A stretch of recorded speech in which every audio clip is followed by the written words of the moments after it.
There are many gas stations in Japan, as cars are a popular mode of transportation in the country. Gas stations in Japan typically offer both gasoline and diesel fuel, as well as other services such as car washes and convenience stores.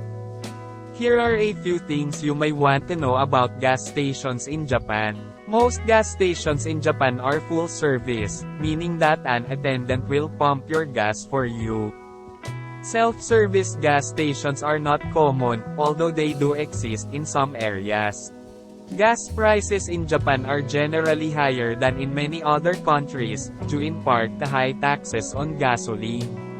Payment at gas stations is usually made in cash or with a credit card. Some gas stations may also accept electronic payment methods such as mobile payments or prepaid cards. Many gas stations in Japan have convenience stores attached to them, offering a variety of snacks, drinks, and other items. Some gas stations may offer other services such as tire changes, oil changes, and car inspections. It's also worth noting that gas stations in Japan may have different operating hours depending on their location and the day of the week. Some gas stations may be closed on certain holidays or during certain hours of the day. If you're planning a road trip in Japan, it's a good idea to do some research beforehand to make sure you know where the gas stations are located and what their hours are.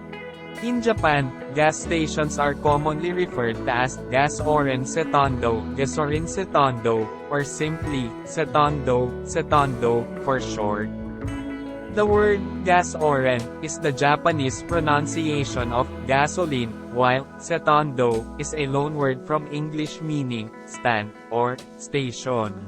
So if you're traveling in Japan and looking for a gas station, you can ask for a gasorin setando or setando, and most people will understand what you're referring to.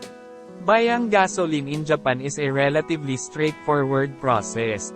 Here's a step-by-step guide. Pull up to the gas pump. When you arrive at the gas station, pull up to an available gas pump.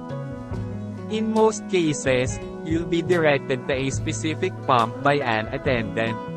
Roll down your window to speak with the attendant.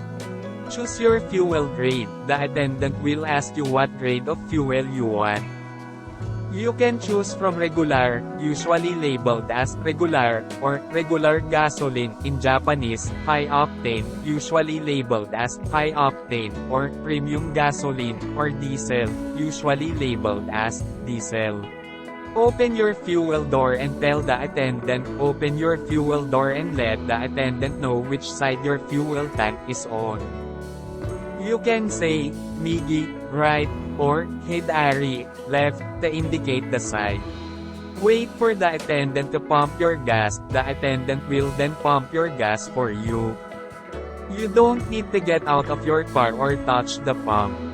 Pay for your gas. After the attendant has finished pumping your gas, they will tell you the total amount you need to pay. You can pay in cash or with a credit card. Some gas stations may also accept electronic payment methods such as mobile payments or prepaid cards. Get your receipt and drive away. After you've paid, the attendant will give you a receipt. You can then drive away and continue on your journey. It's worth noting that most gas stations in Japan are full service, meaning that an attendant will pump your gas for you. Self-service gas stations are not common, although they do exist in some areas.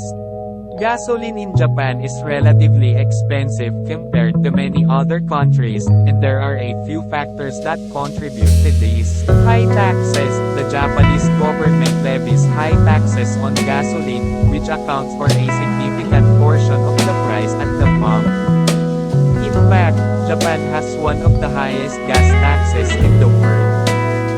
The taxes are used to fund various infrastructure projects and public services.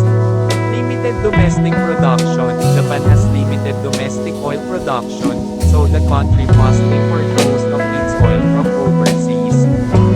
This can make it more expensive to acquire and transport the oil, which can drive drive up the price of gasoline. Dependence on foreign suppliers. Japan relies heavily on foreign suppliers for its energy needs, and this can make the country vulnerable to price fluctuations in the global oil market. When global oil prices rise, the cost of gasoline